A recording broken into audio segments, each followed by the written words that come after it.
बच्चों, आज हम सुनेंगे एक खूबसूरत ईद की कहानी जिसमें अहमद को मिलता है एक खास दोस्त।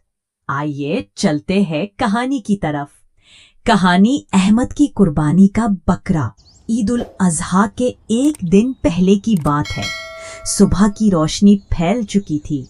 अहमद बहुत खुश था क्योंकि आज वो अपने अब्बू के साथ बकरा मंडी जाने वाला था।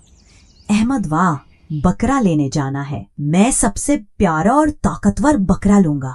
जैसे ही अहमद घर से निकला, उसे अपने दोस्त उस्मान की आवाज सुनाई दी। उस्मान ने खुशी से कहा, अहमद, देखो मेरा बकरा कितना बड़ा है ना। इसका नाम मैंने रखा है सुल्तान। अहमद, वाह, क्या बकरा है, बहुत ही जबरदस्त लग रहा है। मैं भी आज अपने अब्बू के साथ एक बड़ा मजबूत बकरा लेने जा रहा हूँ। कुछ देर बाद अहमद और अब्बू बकरा मंडी पहुंचे। वहां जानवरों की बहार थी। बच्चे हंस रहे थे, बकरे मीमी मीमी कर रहे थे और घंटियां बज रही थी। अहमद, अब्बू, ये वाला बकरा देखें, कितना ऊंचा, कितना बड़ा है, और देखें उसके सींगों पर लाइट्स भी लगी है। अब्बू ने अहमद से कहा, बेटा, सिर्फ दिखावा देखकर फैसला नहीं करते। कुर्बानी में नियत और जानवर की सेहत सबसे ज्यादा अहम होती है। फिर अचानक अहमद की नजर एक छोटे खामोश बकरे पर पड़ी। वो एक कोने में बैठा था। उसकी आंखें बड़ी नरम और मासूम थी। वो अहमद को देखकर हंस रहा था। अहमद, हा, ये तो कितना मजेदार है। मैं इसका नाम रखूंगा मेटू रखोगा। अब्बू, चलो बेटा, अगर तुम्हारा दिल कहता है तो यही ले लेते हैं। वापसी के रास्ते पर अब्बू ने अहमद को कुर्बानी की असल बात समझाई।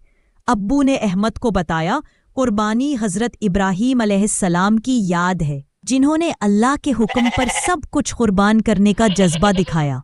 हम भी वही जज्बा दिल में रखते हैं। अहमद को समझ आ गई तो कुर्बानी का मतलब सिर्फ बड़ा बकरा नहीं, बल्कि मोहब्बत, इताअत और नियत है ना। अब्बू, बिल्कुल बेटा, और तुमने मीठू को मोहब्बत से चुना है, यही असल बात है। घर आकर जब उस्मान ने मीठू को देखा तो जोर जोर से हंसने लगा। उस्मान ने अहमद से कहा, यार अहमद, तुम्हारा बकरा तो सबसे अलग है, छींक भी मारता है और सबसे मजेदार है। अहमद ने फख्र से कहा, क्योंकि मैंने उसे दिल से चुना है। तो बच्चों, इस कहानी से हमने सबक सीखा।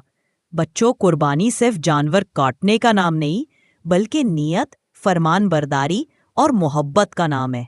जैसे अहमद ने सीखा, दिल से की गई कुर्बानी सबसे खूबसूरत होती है। अगली कहानी में अहमद के साथ सीखेंगे एक नया सबक देखना मत भूलना।